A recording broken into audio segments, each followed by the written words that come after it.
રાધે કૃષ્ણ રાધે કૃષ્ણ રાધે કૃષ્ણ રાધે રાધે કૃષ્ણ રાધે કૃષ્ણ રાધે કૃષ્ણ રાધે. મજામાં? હા બેટા મજામાં. આજે આપણે ગિલોડીનું શાક બનાવીશું. કેવું બનાવવું છે ગિલોડીનું શાક? બહુ જ મસ્ત બનાવી આપો ને. સારું, ચલો આપણે ગિલોડીનું શાક સરસ મજાનું બનાવી દઈએ 5 મિનિટમાં. મસ્ત મસાલા ગિલોડીનું શાક બનાવવાનું છે પાણી માટે.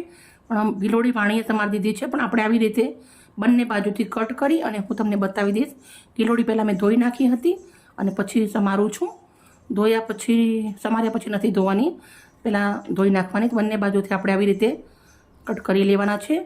જેને ચામડીના રોગ હોય, જેને ડાયાબિટીસ હોય, એમના માટે આ ગિલોડીનું શાક બહુ જ સરસ રહે છે સેહત માટે. તો એકવાર જરૂરથી બનાવવું અને મારી રીતે બનાવજો. નાના મોટા બધા જ ખાશે. બાળકો ના ખાતા હોય એ પણ ખાતા થઈ જશે. પણ હંમેશા ગિલોડી તમારે આવી રીતના એકદમ પતલી પતલી જ કટ કરવાની છે. તમે જોઈ શકો છો, એક ગિલોડીમાંથી કમસે કમ 5 થી 7 એવા કરી દેવાના છે ટુકડા. પણ મેં બધી જ ગિલોડી આવી રીતે કટ કરી અને રાખી દીધી છે. એક કઢાઈ લીધી છે, 2 ચમચા એટલું આપણે તેલ નાખવાનું છે. સિંગ તેલ લીધું છે. આજે એકદમ નવી જ રીતે ગિલોડીનું શાક બનાવું છું અને જે મસાલા કરું એ આપણે ઘરના જ છે. તેલને આપણે ગરમ થવા દેશું. તેલ મસ્ત ગરમ થઈ ગયું છે. થોડું રાઈ અને જીરું નાખું છું. થોડી હિંગ નાખી દેવાની છે. હવે આપણે ગિલોડી નાખી દઈશું. ગિલોડીને આપણે તેલના અંદર શેકી લેવાની છે. મસ્ત મજાની સાતળી લેવાની છે ગિલોડીને. 5 મિનિટ જેવું લાગશે ગિલોડી સાતળતે આપણે. મિત્રો તમે જોઈ શકો છો, આપણે ગિલોડી તેલના અંદર મસ્ત મજાની શેકાઈને એકદમ કડક થઈ ગઈ છે. આ ગિલોડી શેકતે શેકતે મને 7 મિનિટ લાગ્યા છે પૂરા. મેં બહુ ધીમા તાપે શેકી છે. બહુ ફાસ્ટ તાપે શેકીએ તો કાચી રહી જાય, મજા ના આવે ગિલોડીના અંદર. એટલે આવી રીતના કાચનું બાઉલ લીધું છે, એના અંદર બધી જ ગિલોડી આપણે નીકાળી દેવાની છે. ગિલોડી આપણે નીકાળી દીધી છે. હવે આપણે વઘારવાનું છે મસાલો સરસ એક. તો 3 નંગ એટલા લીલા મરચાં લીધા છે, ઝીણા સમારેલા. પછી 2 નંગ મેં ડુંગળી લીધી છે, ઝીણી સમારેલી. ડુંગળી મરચાં આપણે પહેલાં શેકી લઈશું સરસ મજાના. ડુંગળી આપણી સરસ મજાની શેકાઈ ગઈ છે. અંદર આપણે 1 નંગ ટામેટું ઝીણું સમારેલું છે એ નાખી દઉં છું. ટામેટાને પણ આપણે ડુંગળી જોડે સરસ 2 મિનિટ શેકી લેવાનું છે. ટામેટું શેકાઈ ગયું છે. હવે મસાલા કરી લઈશું આપણે. 1 ચમચી લાલ મરચું નાખું છું. અડધી ચમચી હળદર નાખું છું. 1 ચમચી મીઠું નાખું છું.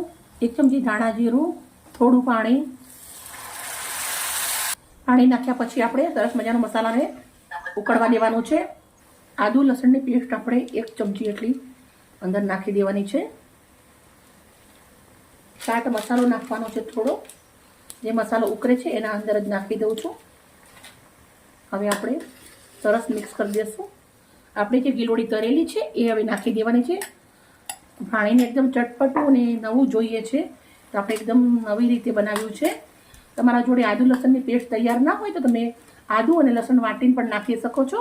હવે આપણે આને મસ્ત મજાનું તેલ છૂટે ત્યાર સુધી શાકને ચડવા દેવાનું છે. મિત્રો તમે જોઈ શકો છો, આપણું શાક એટલું મસ્ત મજાનું બની અને રેડી થઈ ગયું છે. તો મસ્ત મજાનું હું એક પરાઠો પણ બનાવી દેવાની છું, લચ્છા પરાઠો. શાક તમે તેલ છૂટી ગયું છે, ગ્રેવી આપણે એકદમ ઘટ થઈ ગઈ છે.